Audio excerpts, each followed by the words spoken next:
Welcome to Success in Medicine. I'm Dr. Samir Desai.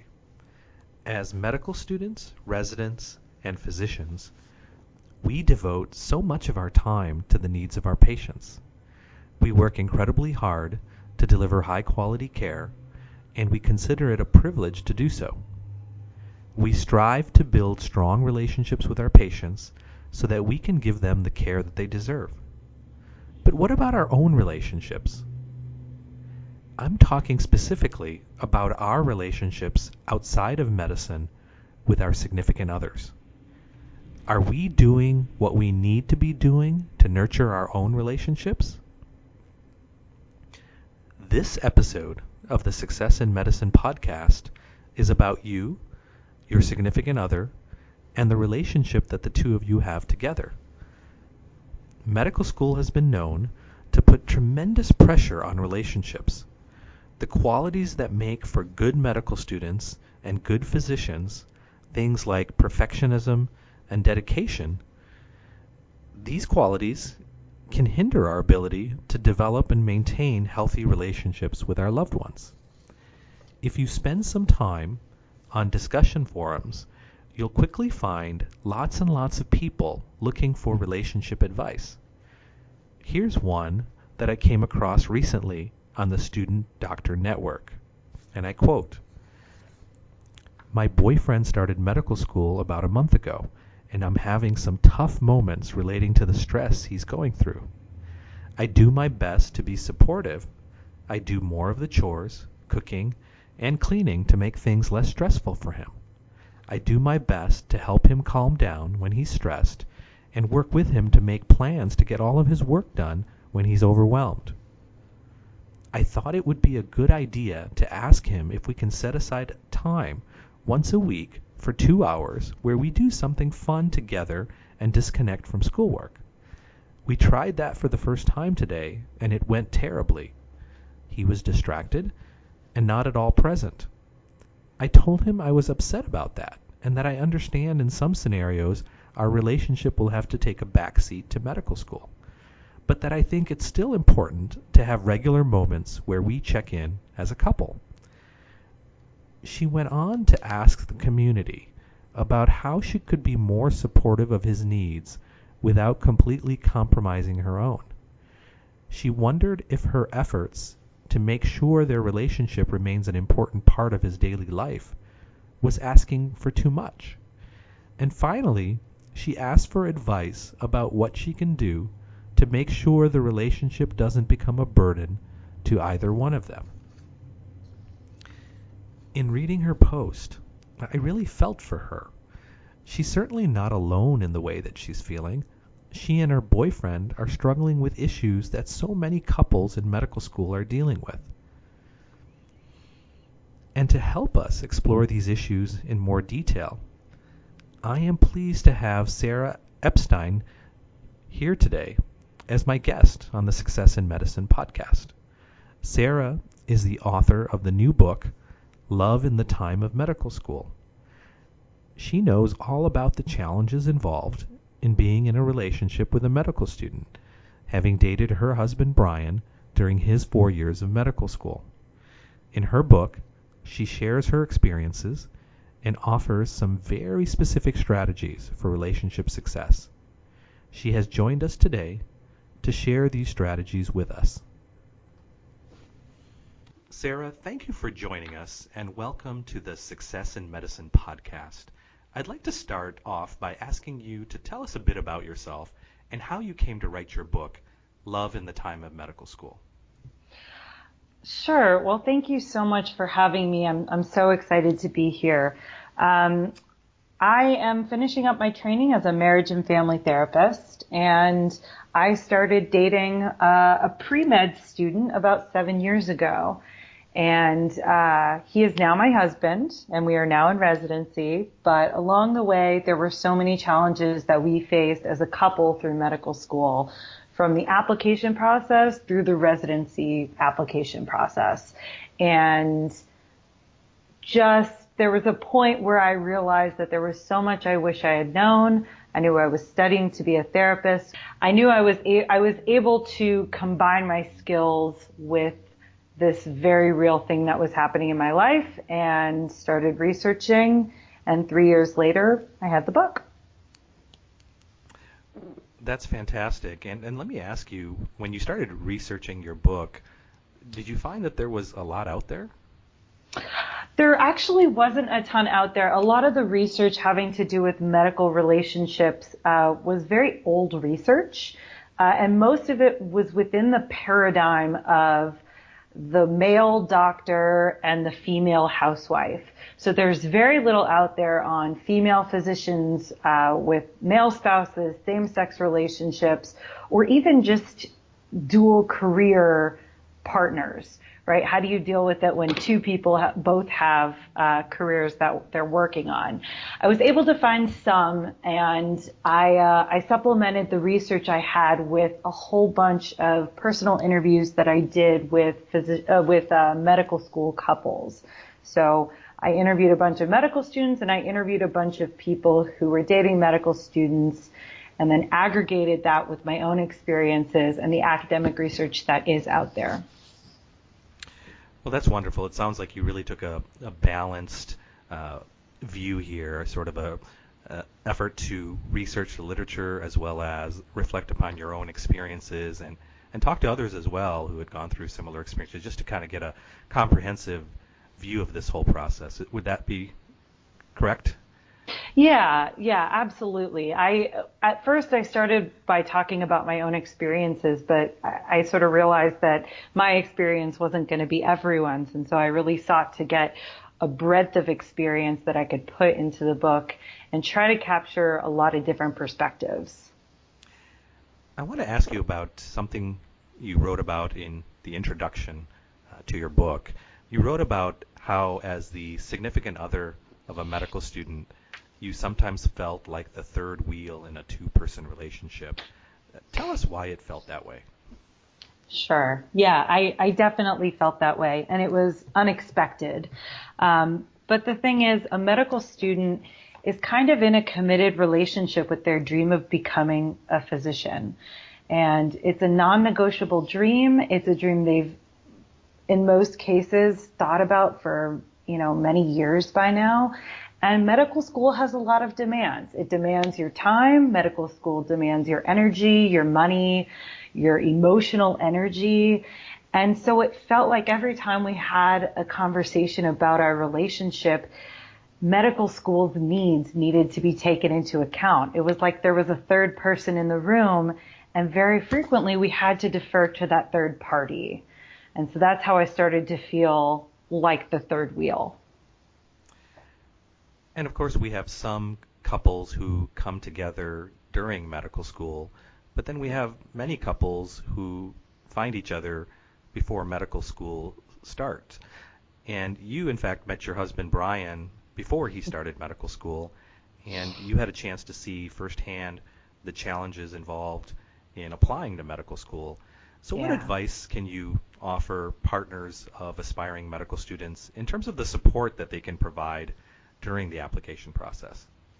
Sure. Yeah, I really had no idea how involved it is and how there are different parts of the application, and you have to wait until you get through the first part and you get okayed to send in the second part. It's a very involved process. I made either the excellent decision or the terrible decision to start dating my husband as soon as he started studying for the MCATs. So I really came in on the ground floor. But there are a few things you can do to support your partner if they are applying to medical school. You can be the person that they vent to. They're going to need to talk about it. It's a really stressful process. You can read their application for them. There's always an essay portion. So doing that. You can help them start to research schools and cities. Now, depending on where your relationship is, you may or may not have a say in where that person applies or where that person chooses to go. But at the very least, you can help with the research process and really feel like you're a part of it. And if you're someone who can sit with them and help them practice their interviewing, that's also incredibly valuable. And Sarah, I want to ask something related to that, because we're talking right now about students when they're applying to get into medical school and the type of support their partners can give them. But what about the other way around? I know that can vary a bit depending upon where your relationship is, but what advice can we give to aspiring medical students about, the support that they can provide to their partners during this process? Sure. No, and it's a good question. I mean, obviously, I think it's a good question. But I think having a general awareness that if you're in any kind of committed relationship, that it's going to dramatically impact your partner's life too, right? They're not the medical student, but they are choosing to spend their time and become romantically involved with that student.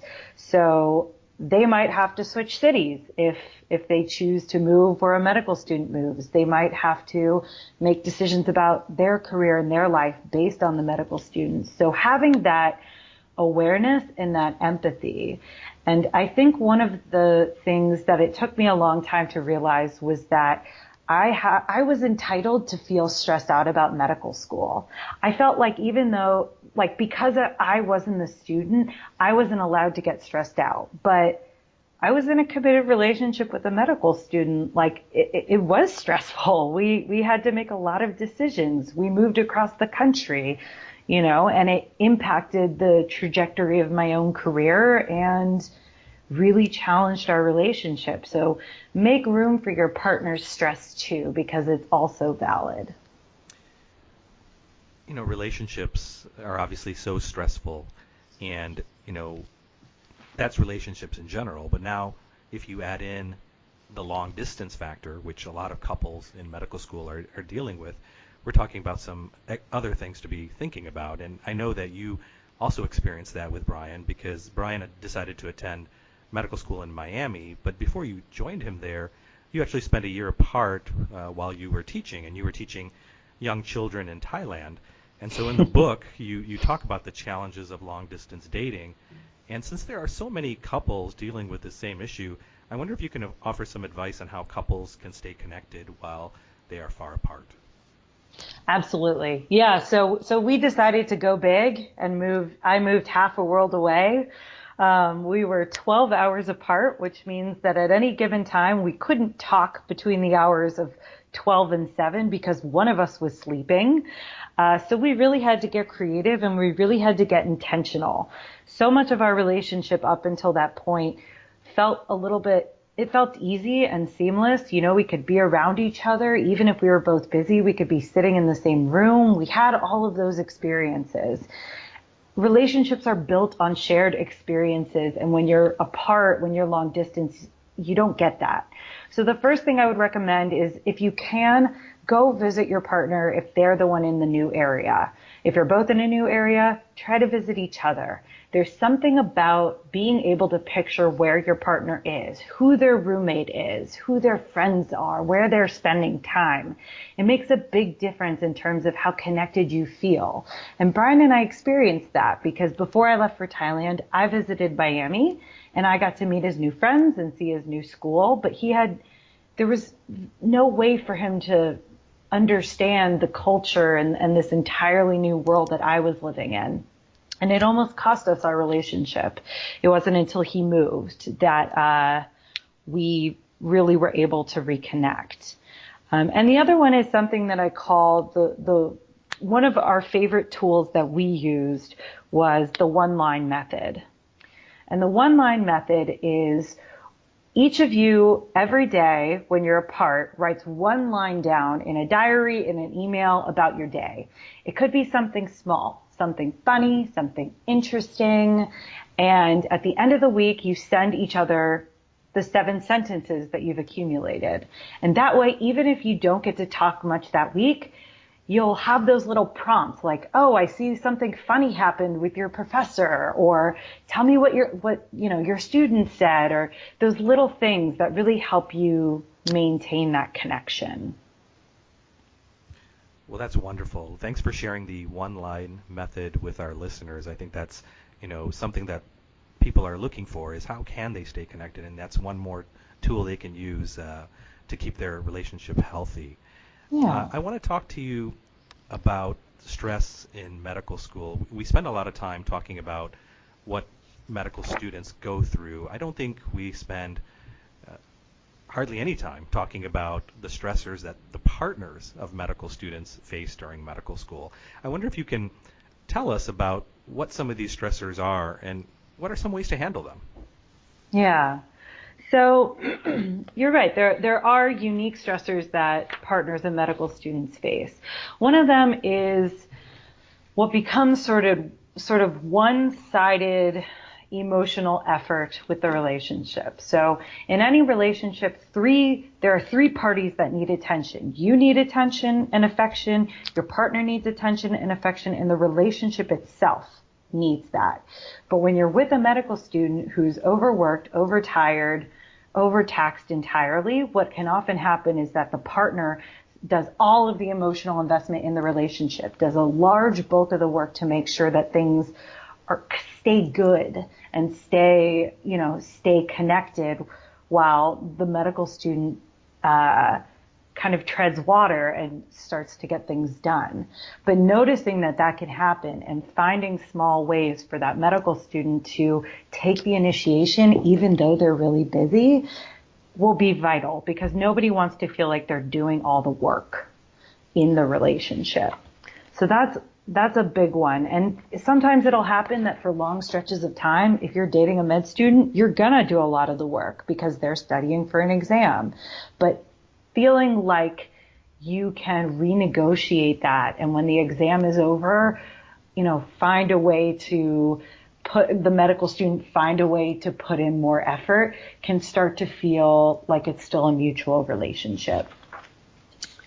Yeah. And you bring up this concept of time. We're all trying to find time. And students in medical school, are pulled in so many different directions, and clearly we need to find the time to nurture and maintain our relationships. So with lack of time being such a major issue for couples during medical school, I want to talk to you more about that. In the book, you write about the postponement trap. Can you tell us what that is and how that can affect the relationship and what we can do about it? Completely. So the postponement trap is something that happens in medical relationships where the couple puts things on hold and defers to the needs of the medical student or the medical career. And they basically say, well, this person has an exam, we can put off this conversation. Well, when medical school's over, we will go on vacation. We will reconnect. We will do all the things that you want to do with your life. And the problem is that, first of all, it doesn't work. A life in medicine is just a different lifestyle. But it also serves as what ends up happening is that the two members of the couple end up leading parallel lives, and no one nurtures the relationship. There's something about medical school where it will always feel more urgent in some ways, but you have to make room for the relationship as you go. And if you don't, you fall into the postponement trap. You tell yourself that you're just delaying gratification, which certainly you will have to do. There will be times when you can't have that conversation because they're taking an exam tomorrow, and maybe you have the conversation after the exam. But if you continue to do that, you wake up one morning and realize that you're completely disconnected. And there's something that you wrote about in your chapter on communication that I felt could really help with nurturing the relationship. And this is about the importance of frequent check-ins. Why is that so important? Yeah, so most relationships have a pretty consistent cadence to them. So people take on kind of a consistent role in the relationship, and the schedules are pretty consistent. But with medical school, every year is different, and honestly, every block is different, right? Your anatomy block and your biochem block might be different levels of difficulty. A pediatrics rotation and a surgery rotation are going to take up different amounts of time. So you can't assume when you're in a medical relationship that you can just fall into these consistent roles. What part you play in the relationship might shift over time. When Brian was on a surgery rotation, he did very little other than work, and sleep. So I did we were living together at the time. I did a lot more of the housework. But at the end of the rotation, we checked in and we reassessed what could be done on his next rotation. And having those frequent check-ins makes sure that both people feel like they're getting what they need from the relationship. And it can feel really good to watch your relationship adapt, because it shows the flexibility that the two of you have. And it means that when things come your way, you can handle it. I want to also talk to you about stress during medical school. We know that we can't get rid of that stress. It's a constant. But there are certain times during medical school when stress is at very, very high levels. And one example of that is when medical students are applying to residency. And in your book, you have this great chapter on the residency match. I wonder if you could talk a bit about how the couple can support one another during the residency selection process. Sure. Yeah, residency applications can be a really stressful time.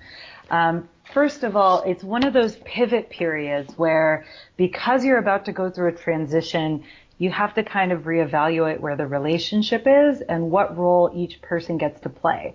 So, for instance, when Brian was applying to medical school, I didn't have a say in where he applied. It was kind of early in our relationship and it didn't feel appropriate.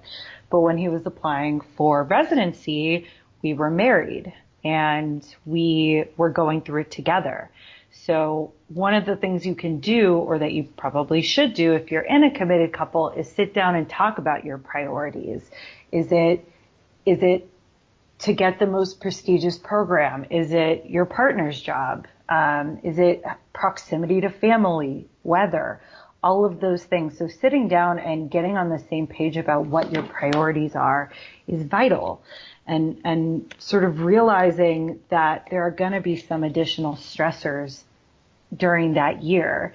You know, the fourth year medical students tend to take their vacation time to go on interviews. They're filling out applications, so they have even less time than usual.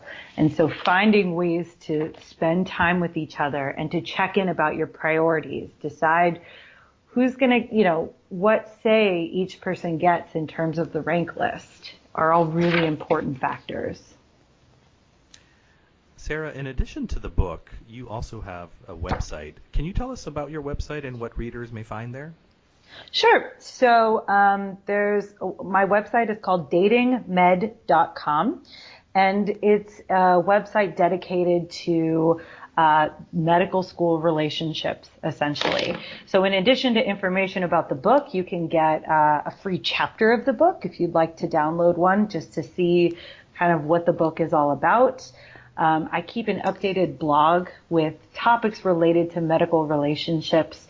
So building your emotional support system, traits of successful medical couples according to the research, traps that medical student couples can kind of fall into. So I've got things like that.